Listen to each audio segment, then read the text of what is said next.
Hi,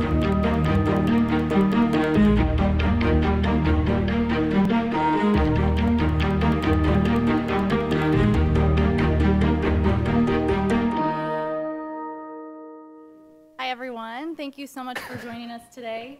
Hope you've had a good time so far at the event. My name is Emily Friedman. I'm a senior research consultant on our insights team at LinkedIn. And I'm really excited to be joined by our three panelists today. They're here to discuss their perspectives on what it means to be an innovative marketer in commercial insurance. So our objective today is to share some thinking about how digital and social media are driving an evolution of how we approach marketing in the commercial insurance sector, and getting a sense of how these changes are being embraced in an effective and ultimately very successful way.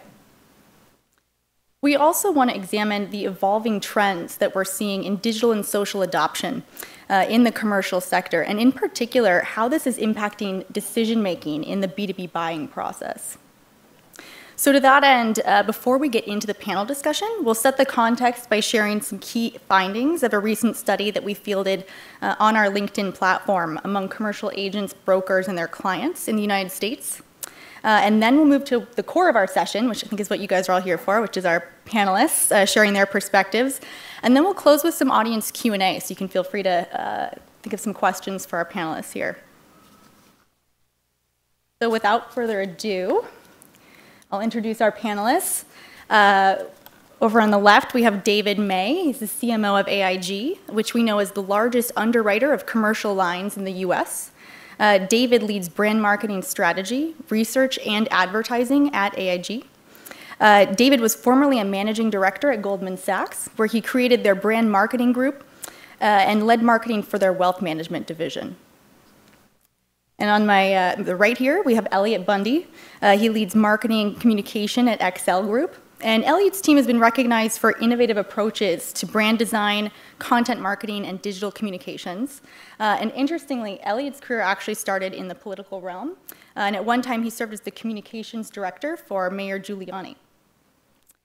And last but not least, we have Michael Locke here from Hearsay. He's the COO and president. And Hearsay helps financial companies leverage enterprise social technology in an effective way.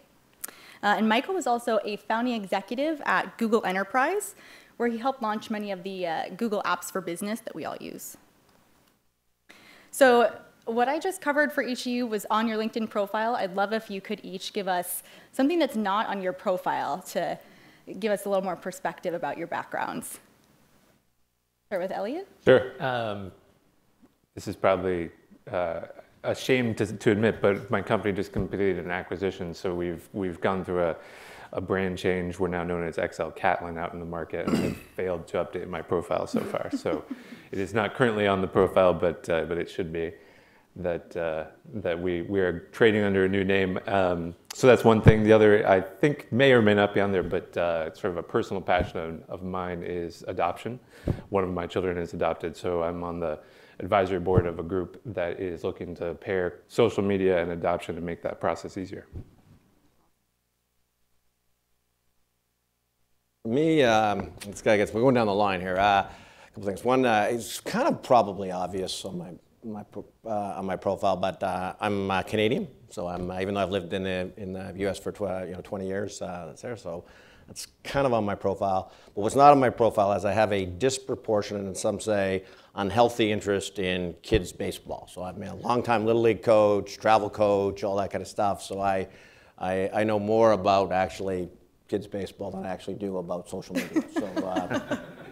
We'll save some Q&A for that part, If you want some hitting instructions, do that after. Which is tougher?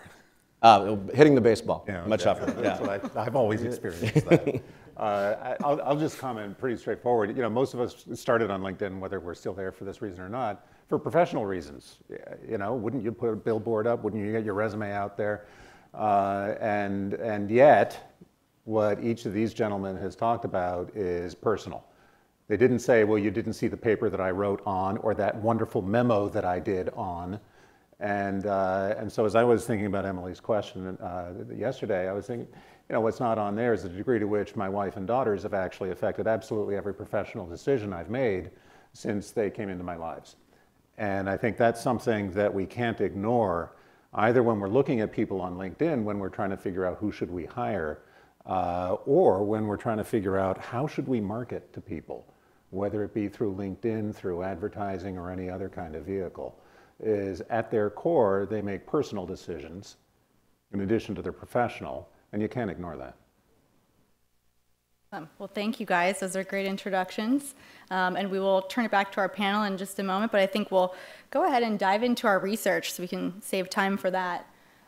So to first set some context about why we wanted to do this research on the commercial insurance industry, we know obviously that commercial insurance is critically important to ensuring how our economy can actually function, in assuming the risks that arise from the production of goods and services, and allowing businesses to just run and compete in different markets.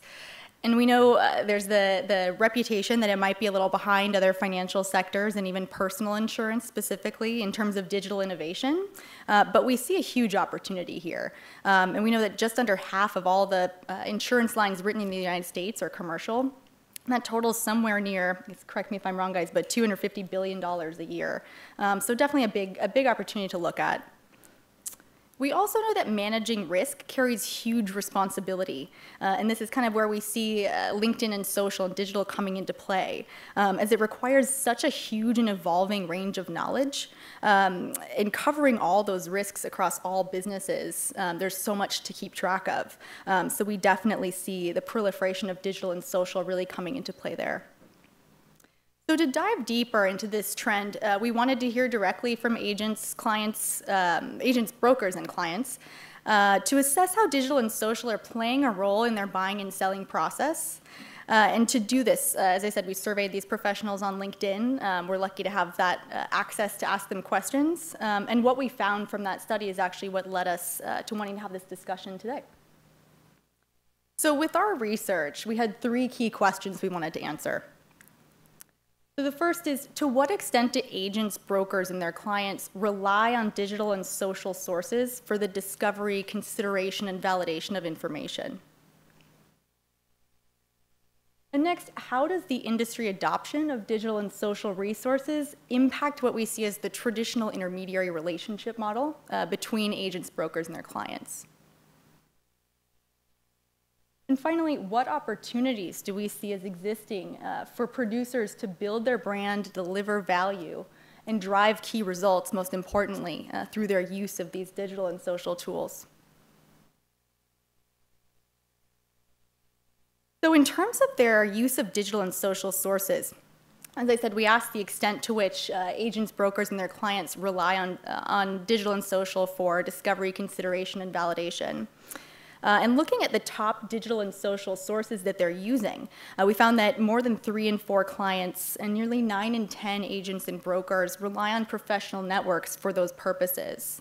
And that's just behind what we see for their use of insurance carrier domains. So these are the top 3 carrier domains, professional networks, and trade publications really stood out on top.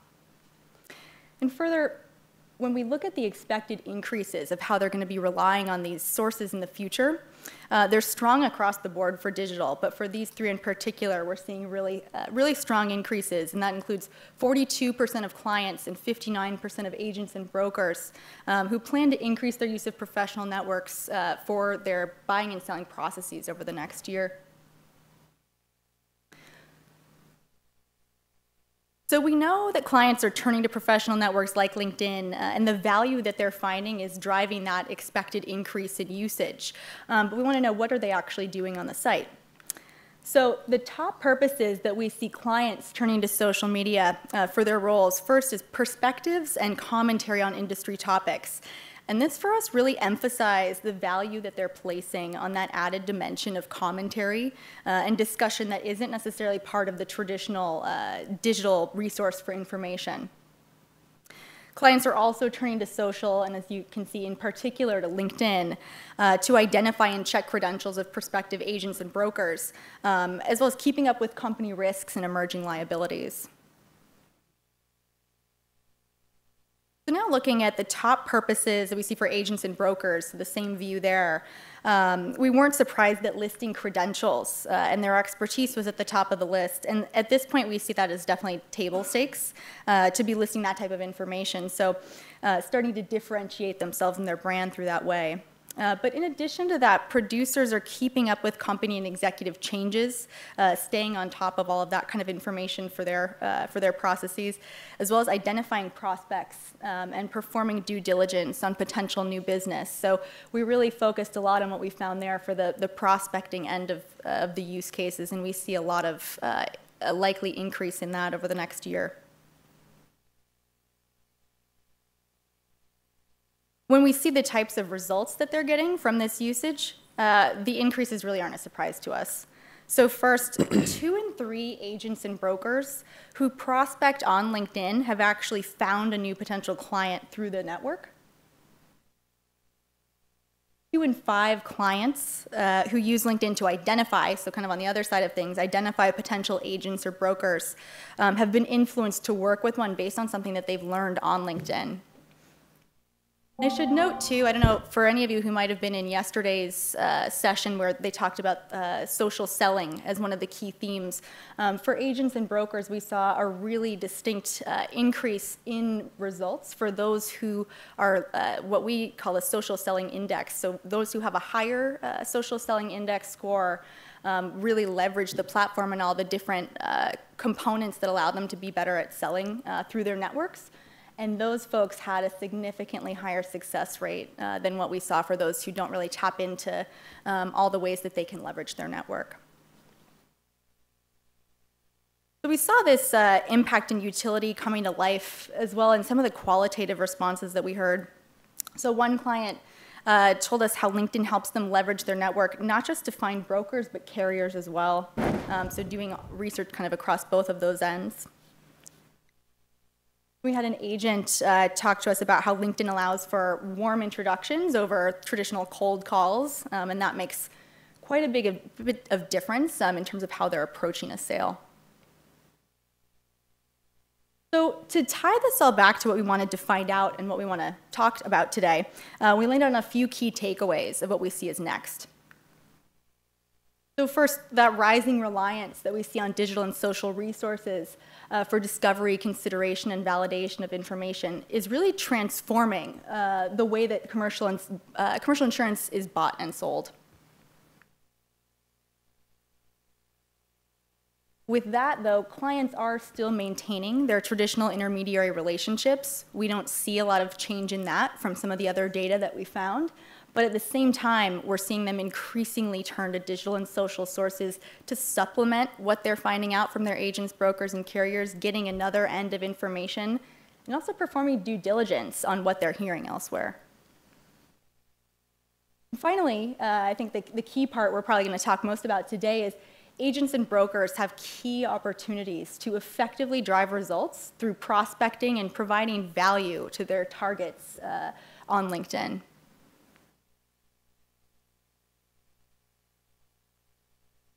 So with that, we'll go ahead and start our panel discussion. I think first, again, to reiterate, we know insurers one time lagged behind other sectors in terms of digital innovation, but this proliferation of digital and social that we've been talking about has really resulted in a different way that clients and brokers, and I guess in effect carriers as well, interact and how that relationship looks. So as this trend unfolds, we're seeing the role of traditional marketing communications change, and clients and brokers are now talking through what we'd call networked vehicles.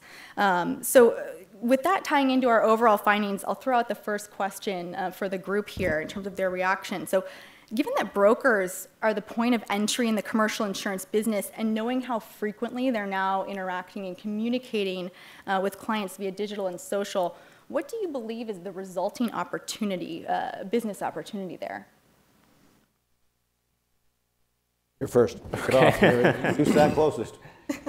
So I think for particularly the businesses that David and I are involved with, sort of large commercial insurance across a lot of different lines of business, I think the opportunity with brokers. Well, we sell most of our business through brokers, right? The vast majority of it, and I don't think this experience is probably dissimilar from anyone else who has used social media to target those intermediaries between your business and your clients. But we're catching up to it, and what it allows you to do is break down that sort of monolith of brokers into people, as David was saying. You know, you can make the realization from a marketing perspective that they are people with interests that are tangential to the business, or related to the business, or even specifically in the line of business in which you're trying to sell, whether it's fine art insurance or equine or property cat, or sort of across the spectrum of the different lines we write. So it allows you to do just that. You get to target by the person and really cement that relationship between your underwriter and your broker, and really try and get your underwriting teams to develop those relationships to a better extent than they might have otherwise, or take those relationships that they have out in the market, because frequently this is a people-driven business. It's a talent-driven business, so those relationships exist. You're just taking them now into the digital world versus seeing people at underwriting meetings or client meetings. Mm-hmm. Yeah, I would say that last point I think is very, very important, because the premise of the question, and I think probably fairly, was that insurance is a little behind some other industries in using social. But if you think about insurance and the way the industry is actually structured and existed, with brokers, well, those are relationships. Brokers have clients, those are relationships. We work directly with some clients, those are relationships. We've got reinsurers, those are relationships. It's a very relationship-driven business in many, many ways. And regulators, those are relationships. So, more than many businesses where it's a direct, I'm selling to you and you're buying from me, we're all actually in this boat together, particularly if there's a major incident, such as an earthquake or a volcano or a tornado. That means that we have to know how to work together. And I would look at social platforms as being just another vehicle for doing that, with its own distinct benefits and its own distinct disadvantages. Because just because I can talk to you through LinkedIn doesn't mean I don't have to pick up the phone and call you, right? Because that actually means a lot too, at various points in our relationship. And there will be times when it's like, please don't call me again, right? I'll look at you through LinkedIn. My comments are, first of all, I don't run an insurance company like these two gentlemen, so we ought to listen to them a little bit more than me. But our business at Hearsay Social is 80% insurance. And so let me comment from what I'm seeing across our customer our customer set, and the rollout of social programs within insurance, which is not the fastest, but it is clearly not the slowest as well.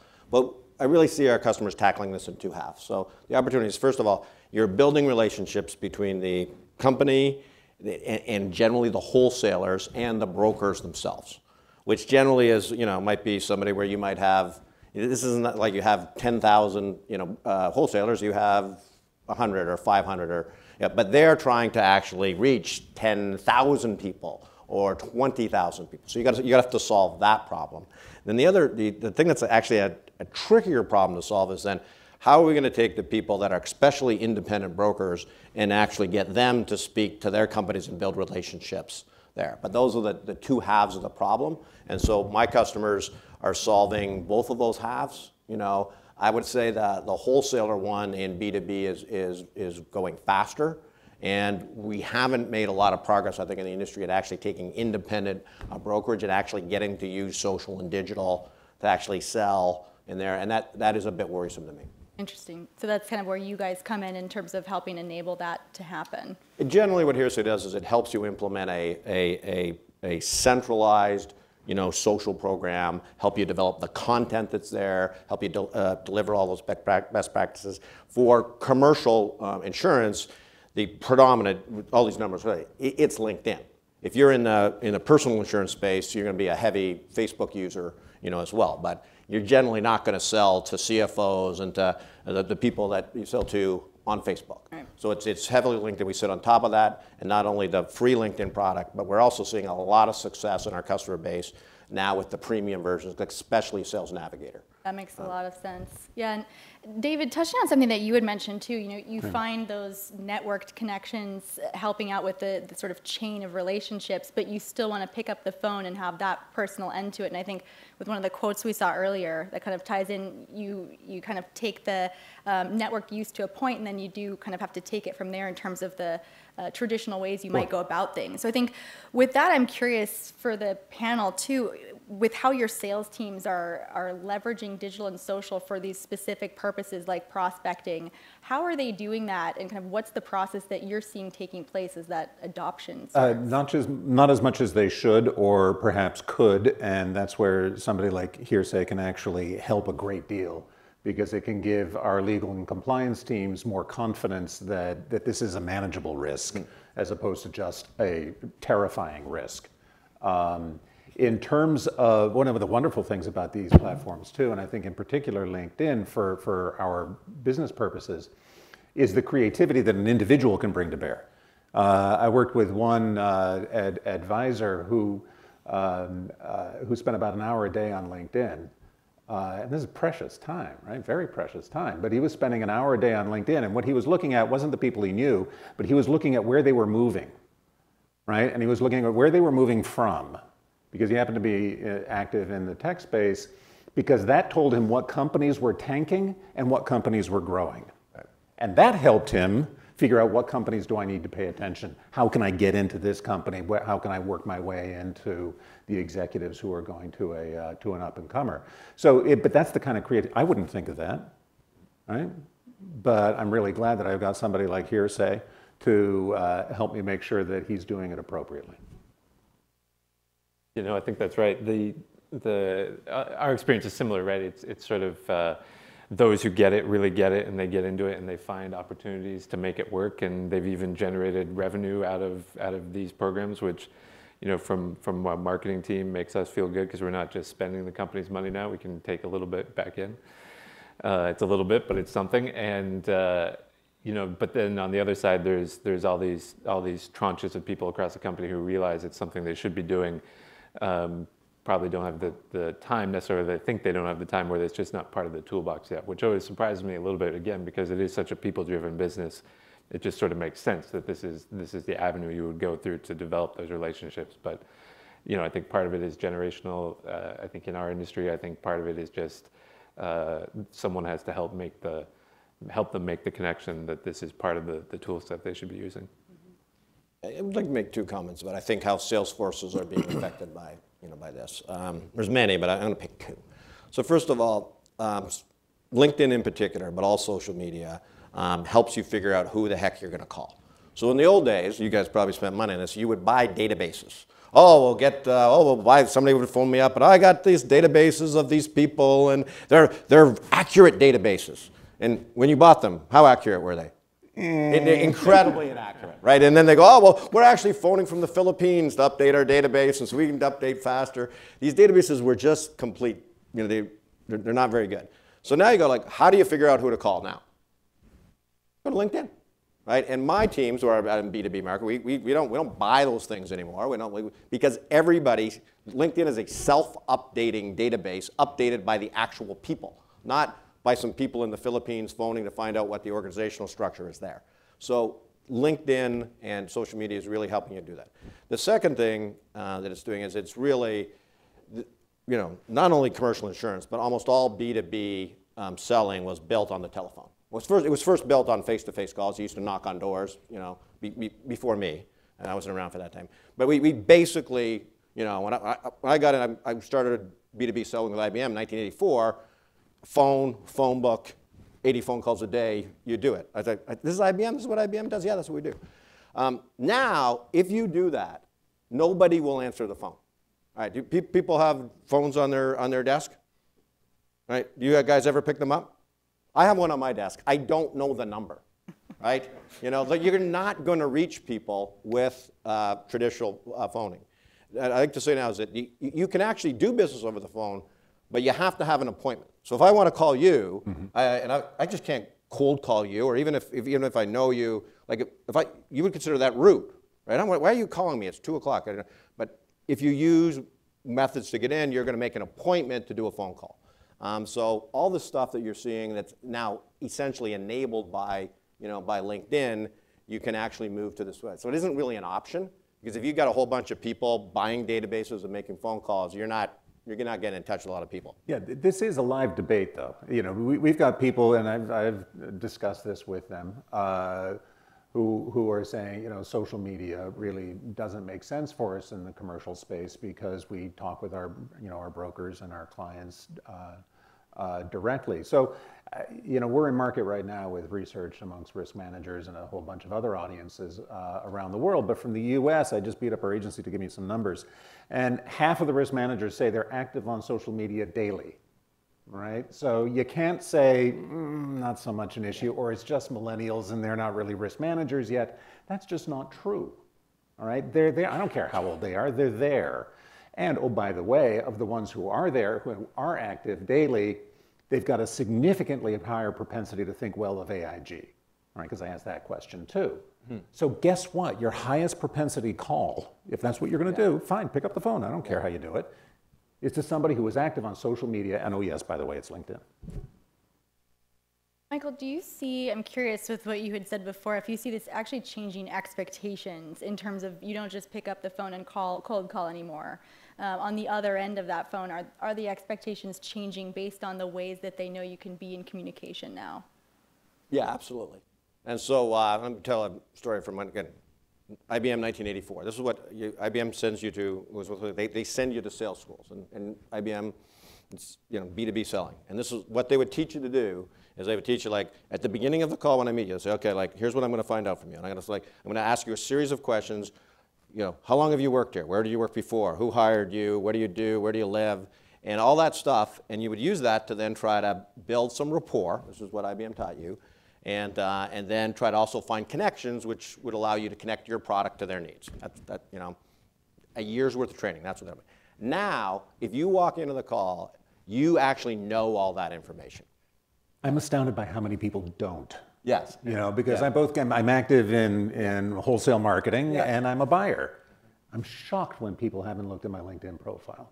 Yeah. I kind of think, really? Why should I do business with where'd you go to school? We actually know. Yeah. We know that you are actually interested in adoption. So now, having that being said, there's a trick to this, which is here's what you don't do. And I've seen some of my sales rep people like, oh, well, Dave, it's nice to meet you. I see that you went to this school, blah, blah, blah, blah, blah, blah, blah, blah. And you go like, what are you, stalking me? Like that, this creepy line.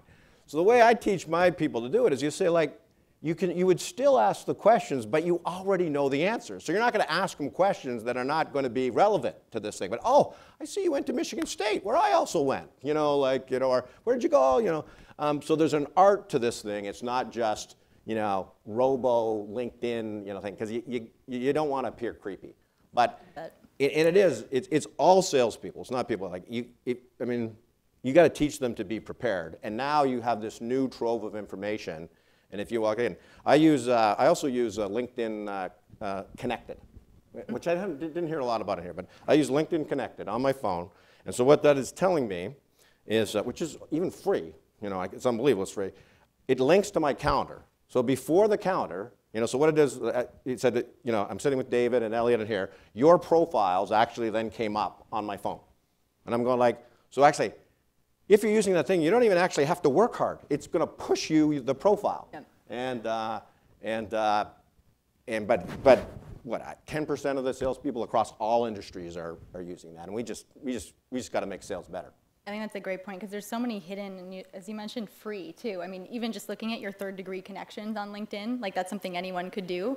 But like Michael is saying, you can walk into a meeting and have everything you need right there already. So there's almost, you still have to have the art to how you're going to facilitate that into a conversation. But there's almost no excuse to not have that kind of background going in. We at Hearsay have a 4-step process of which we teach people go through. So step 3 is do your research. And LinkedIn has a similar thing. It's like you really need to be able to figure and do that, including, I forgot to mention that, is the other thing you're trying to do as a salesperson is who do they know that I know? Like that's the #1 thing. And why do you do that? So that if they know somebody, I can do transitive trust. I can establish a relationship. Oh, I see you know Bill. I do business with Bill. You can ask Bill about me. Like that's what we've been doing forever. now you know that. Or, oh my God, he knows Bill. Bill hates me. I better leave, that's happened to me a few times. But you literally then can go do that. And when you use Sales Navigator, again, rather than the free piece, you can see more and more information, which is why it's like we're only a 170-person company, but we license Sales Navigator for everybody who's customer facing, not only for our salespeople, but we license it for everybody who's in customer service, because it's the same thing. It's like you got to go, like when you're building relationships in customer service, so we've just made the investment so that they can see the maximum amount of information that's there, and also to build lists. Yep. I think with that too, it's interesting with our results looking at our social selling index, and we were talking about how the results in terms of prospecting for agents who are higher on that index are so much greater. And I think Sales Navigator use, that's not part of how we calculate the index, but I think still, are you seeing in terms of results with your clients when they're leveraging those different aspects that it really does translate into tangible results? Yeah, they just have to do it. I mean, the tools are there, and like I said, if we've been able to go through the teaching process of how to do it, there's definitely opportunity. It's just committing and helping them to commit, right? Which is part of our function is helping them get the benefit of the time spent on it. I've found there are very few salespeople who think that their sales success is due to anything other than their phenomenal sales skills. So LinkedIn will make them better, the telephone will make them better, but it's really their expertise and their excellence and human sense that has driven sales. Yeah, Thank God. That's funny. In the business where everybody's always asking us for ROI calculations. And we don't, in our systems, ever track between when we can track when you get a lead, but I can't track it through to when it's closed. And then neither can they. Neither can any of you, because what salespeople do is you put it in the CRM system, and then they close the lead and they open a new one up saying, "How'd you get that lead?" "My superior skills." Yeah. But there are a few companies, not in the commercial insurance, but I saw Sean Kellenberg from Ameriprise here. They've done some outstanding studies about how they're using social with a lot. They've invested then in comparing, who's on social and how they use it versus what their performance is. They've done some basic. Not many people have invested into doing that, but they're immensely metrics driven. Most people today are justifying this because you go look at these stats and you go, heck, if we get one sale, it justifies itself. It's not a sales thing, but data can work the other way, right? So I was talking to one of our analytics people the other day, and she's saying that the amount of data that we have about brokers that bring us business can help us determine if that's a quality broker, right? Or if they're just always the person that brings you the low end of the risk pool, and we should it's a good put point. them in a different category, right? So you may not. I don't think it was always that you could follow the ROI sort of from lead to sale, but you can now kind of dual track each other into what kind of business you're bringing. Yeah, you're in a business where not all sales are good sales, right? Yeah. In fact, most of them you don't want. Hey, we sold You're one. eager, you're not, I want to build on that because I think some of the questions down there. Let's talk a bit about using social for the wholesalers to reach the brokers, because that's real important for that industry. So that one example that I have from one of my customers, I don't believe I can use their name, but essentially their challenge is this. When they look at all their independent brokerage business, not surprisingly, and there's he showed me how many, there's 10, 20,000 that they're doing business with, but 20% of the people produce 80% of the business. And then so they're kind of going 80% is really doing nothing for me. And they basically then put a social program in place that we said, okay, we're going to connect to all these people on LinkedIn, and then what they did is they then used our system to build content that was specific, not for end users, but very specific for brokers, and then they pushed that content into the LinkedIn stream so that they would say, hey, okay, well then here's here's our products in this particular area, or here's we're easy to do business with, or whatever, and they push that into the LinkedIn stream, and then essentially with the strategy being I can be top of mind, and I don't have the results from it, but their goal was to take about another 1,000 brokers, which were really on the periphery, and try to get them being as productive as the top 20. And the whole thing was just these people aren't going to answer our phones. If we send them an email, they're going to delete that. and they used LinkedIn to push that information to them. And I think I'd be very interested to see how well it's going to do. But it's a good example of how you want to use wholesalers to build relationships with brokers. That's very interesting. Yeah, and I think on that too, taking it at a higher level too, with the marketing approach that you guys have seen evolve, maybe your approaches have evolved in terms of kind of trickling down to those different new use cases. But how are you, both as providers and marketers of insurance, but also those who consult on that, leveraging key signals in that way and finding final decision makers from your marketing approach? Well, it certainly lets you, target different people within a client particularly, right? So the thing about selling through brokers is most often they are the ones who own the client relationship.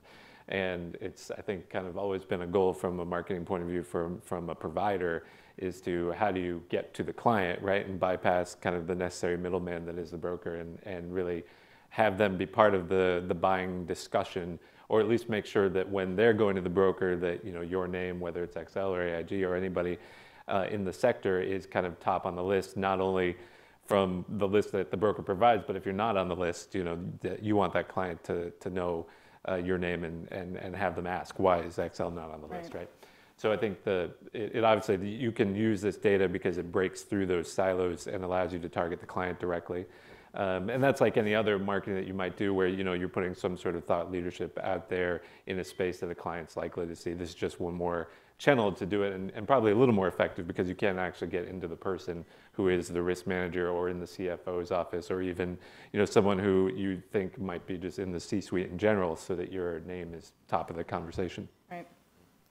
Yeah, I would just say to that, we don't have an awareness problem. And so, spending in some of the more traditional media, it's got its use, but it's not huge because they know us, right? We've been around for 95 years. What we do have a challenge, and I think we all share this challenge in professional services or financial services or wholesale marketing, is a presence problem. And one of the wonderful things that I think social media and digital media in general can do for you is create additional presence, where people are seeking out information that you may not have known about in the past, or that you can't deliver in a broadsheet or in 30-second sponsorship on the latest golf tournament, which again also have their role. And one of the things that I think we're all struggling with is the question of content, which you hadn't really touched on yet. But if you've got all this available kind of presence real estate, what in the world are you going to fill it with, right? That's remotely relevant or differentiating to somebody who, let's face it, is a pretty sophisticated buyer, right? They know their stuff, they're pros. And so part of that, I think, is back to an earlier comment we were talking about, is the role of partnerships. And partnership marketing, whether it's with the broker or with an outside party, that a social channel can enable you to make more relevant and more timely. Let me build on the content question, because it's a really, when I look across, we have 109 big financial institutions on our system. We have 110,000 agents or advisors on the system, probably about 10,000 wholesalers on the system. But we can look across that and say, okay, who's doing well, who's doing less well, not poorly. What are you looking at well. me for? And so one of the things that we have identified is the people with more superior content programs. I'm looking at Amy here, who knows a lot about content and that kind of stuff, are actually much more successful than that. So much more successful than the people at the bottom end of the curve. And this is what we've discovered. So first of all, here's what, across all our customers, what we teach them is a kind of 20-40 or 20-60-20 stuff.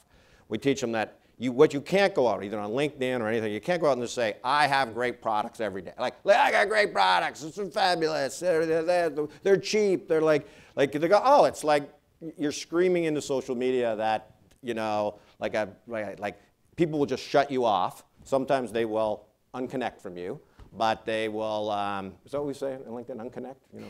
You know, We try to not. we We try to just say avoid that. defriend, you know. But what they'll do is they'll mentally tune it out. They'll literally look at the stream and they'll say, so you can't. Only 20% of what you post can actually be a somewhat overt solicitation. 60% of what we teach them to post is usually tangential information that shows that I'm an expert in my field. Right. You know, that's there. So if you're going to say, like, I mean, okay, things that you should be looking for in E&O insurance, right? And top 10 things, these are all very popular articles, so 60% of that. Then the other 20% has to be personal. We talked about this at the beginning, right? It's like, it's got to be about, here's my, and it's not like, here's my, here's where I'm going on vacation, here's what my cat is doing. It's clearly not what you're going to do on LinkedIn. But you're going to say, this is what's happening in my practice. This is, we just hired some people, we got these new customers, where my office is helping clean up Central Park. You've got to show personality. And that's what we teach. And then we watch it, and then we're able to deliver reports back to people and say, this content is being effective for you, this content is not being effective for you. So that's, I don't know why, I just wanted to build on your comment. Content's like real key. You just can't use LinkedIn or Hearsay and magic happens. Do you guys also see that 20-60-20 ratio is how you kind of approach your content as well? Yeah, I don't know that we've thought about it in that way, but maybe we should, if depending on what's working. We'll go back and do a percentage breakdown. I mean, we sort of stumbled on content marketing, I think, for us a couple of years ago. And this didn't demonstrate any sort of foresight that I think, obviously this is what everyone's talking about, right? So I think for us, it was a means of really putting our talent out into the market, and we were going through and are still in this strategy of really trying to put our talent across the company front and center as kind of our face to the market, because again, it is such a people-driven, talent-driven business. So we developed from scratch a content marketing platform of our own to try to link content and thought leadership pieces to our advertising and events and what our people were putting out there. And then sort of made the obvious realization that this was the trend that everyone was going through. So it sort of lined up with what everybody is talking about now. But for us, it was really just, it was that means of trying to break through. I want to comment on that. Somewhere in that question was something about targeting, and I forgot about it. So I'm going to come back to that. Targeting decision makers, but even back it up. What I've seen as real best practice, before you target decision makers, you got to target which companies you're going to sell to. And this is the old way of doing this. Is like you would get a phone book, or you would have an industry directory, and we would buy these industry directories for people, and you'd and you would make your list, or you'd put it in the database, or you'd put it in your Salesforce.com system, whatever. I would now suggest to you that database is in LinkedIn. And Jeff talked about building the economic graph and having all the businesses on there. If you're selling, commercial insurance to restaurants, and let me tell you the fastest way to get that list. Not but to buy, go to LinkedIn. Get the Sales Navigator advanced tools out there, type all the stuff, say in this zip code, give me all the restaurants. And one of our customers, who's a multi-line carrier, has very specific success stories just from using Sales Navigator and LinkedIn just to target who they're going to sell to. Then, of course, if they put their business on there, they're likely to have people that you can target. And that information, unlike the stuff that's in the directory, is likely to be up to date. Right. Now, I still think we're short, especially in small businesses. We don't have enough people in the economic graph. We have a bunch of people that are, and even in big companies, we still don't have enough executives. That's why the influencer program is like, I still talk to executives of large companies. I don't want to go on LinkedIn because it's like, somebody will bother me, so we're not all the way there. But in terms of that tool versus the old tools we used to were, they're like an order of magnitude better. Right. So I encourage everybody to, for just strict targeting purposes, the Salesforce should be using LinkedIn Sales Navigator. Now I know I'm looking at the time and we've only got a few minutes left, so I want to make sure if anyone has any questions, we could actually go ahead and turn it over to the audience to ask our panelists either what we were talking about before or I guess anything.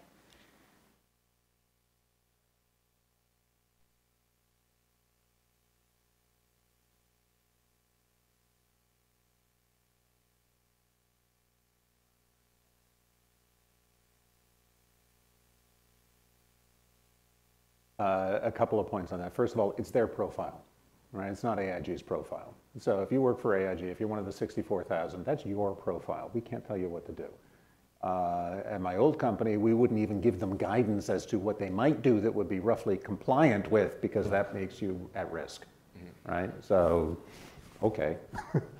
Having said that, we do, and Kara Tabachnik, who's here, who runs many of our social platforms, was deeply involved in this. We are encouraging our employees to share content that AIG posts. Because why wouldn't you? You know, an employee is a very credible ambassador to their circle of content. So it's good, positive content. I'd love them to share it. We can't track 64,000 people across how many social platforms in how many markets. I could help you. Yeah, I know you could. There's a connection. Yeah, it's similar. I mean, we definitely view our colleague base as the greatest megaphone we can have about sharing, you know, what the company is doing. So we certainly encourage them to share content. And then internally, we went through a transition, I guess about 2 years ago, where we introduced a new intranet that is very social based and allows people from any part of the company, any colleague can post to it. And it was probably about 4 or 5 months where most of the content that is in kind of a central news stream that you might find on, you know, similar to the way LinkedIn is displayed. So it's a mix of corporate news, socially provided news, you know, whatever someone decides to post. For the first 2 months, it was probably all stuff that our team was generating, right? Either ghosted for somebody else or blatantly from corporate communications. And really after that, hardly anything we put up there now that isn't something we're already doing anyway, a release, you know, an announcement, something is generated by our team. So we viewed that as kind of the incubator for those who are out in the world doing other social media on their personal profiles, whether it's LinkedIn or otherwise, as you know, trying to get them to realize that it is okay and even encouraged to be sharing stuff about the company in that way. And my comment is, I think in the insurance business, I've seen less of that, and because of the regulatory problems. Regulatory challenges, no problems, regulatory challenges. So I think job one is to get the customer-facing people using it to do that, and then you do have to put in a compliance regulatory platform so that, you know, you two guys can do their marketing and the lawyers don't freak out. Then you say, oh, could I then extend it to all the employees there? That's a tougher nut. You're going to see LinkedIn's Elevate new platform. I think it's going to be an interesting thing, because I think that's going to surface very good but highly safe and generic content. So it would probably be acceptable to your lawyers to say, we're going to let employees share all the stuff from this library, because it's going to be philanthropic content, it's going to be earnings, it's going to be all the good things. You're not going to be able to say things on your own on behalf of AIG. But yeah, why not push the message out about what AIG is doing in the community? And I think we'll start to see people take steps there. And as this new Elevate platform, which I think is a really nice content discovery tool that they're really just starting with. But I'd poke your head into that if you're thinking about enabling all your employees. All right, I think we can do one more really quick question if anyone has one. Otherwise, I think we'll just direct you guys to some of our resources on our marketing site. But anyone else have a last question? Yes?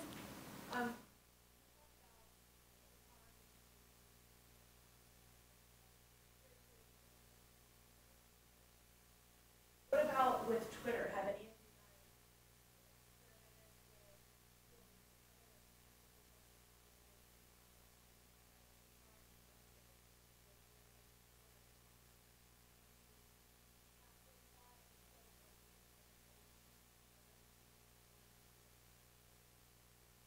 Yeah, so we have a Twitter presence, but we've been focused more on kind of building our own presence over the last couple of years that we've been utilizing it. So we've probably more so than in the other platforms been pretty hardlined about not having separate handles across Twitter, right? Really trying to focus building a base behind the one handle. But we definitely see where there is opportunity.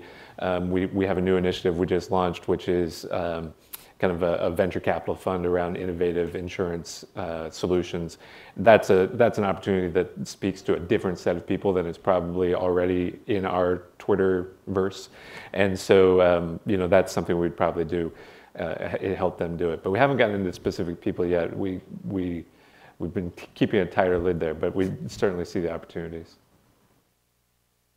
It's locked shut, on Twitter. We've looked at it, and then we've looked at all the various AIG. We're a big global company, very diverse, very entrepreneurial. So a couple of years ago, there were God knows how many frightening number of Twitter handles that had some affiliation. Answers in Genesis was one of them, but that didn't really foot to us. And we successfully shut down a lot of those because the wind was whistling. There was just nothing going on. So why? Yeah. Can we talk Twitter at a LinkedIn conference? I'm going to do it. I'd say we respond this way a couple of ways, Amy, that I've seen across our customer base. So in the B2B space, which is what we're talking about here, the overwhelming use of in our world, we can actually see is LinkedIn. We see almost no Facebook. In our personal life, we see lots of Facebook. And then Twitter is second, but I would say it's only 5% of the LinkedIn accounts. Now, here's a best practice, though, and I think you do this. I would suggest not that you're going to spend a lot of time tweeting, especially individual sales reps, and you might have one central program, but you should be listening to Twitter. And sales reps should be listening to Twitter and then correlating that with their LinkedIn information. So when you go to a meeting and you got your LinkedIn connected today and it's telling you the profile and all that kind of stuff, you also can then, let me see what this person said on LinkedIn in the past 2 weeks, and they'll go, oh, and what did that person say on Twitter? And guess who is on Twitter? The executives, generally speaking, the executives of the people you're selling to are on there and they're saying, this is what's happening at our company and this is what we're doing. So I would think about using Twitter as monitoring it and then marrying it with your LinkedIn data as a best practice. But as I said, in my customer base, less than, well, Gary, you and I get the numbers, but 5 to 10% of people would be combining the two. I think that's interesting too. We had a finding that wasn't on our slides today, but one of the other outcomes we saw for agents and brokers is if they learn something on LinkedIn, whether it's about a company or an executive, a huge percentage then go on to do additional research. So it's sort of a springboard for getting all that information. So unfortunately, I think we'll have to close now, but I want to thank our panelists so much that was really enlightening, and hopefully everyone has learned something, and thank you so much for joining us. Thank you.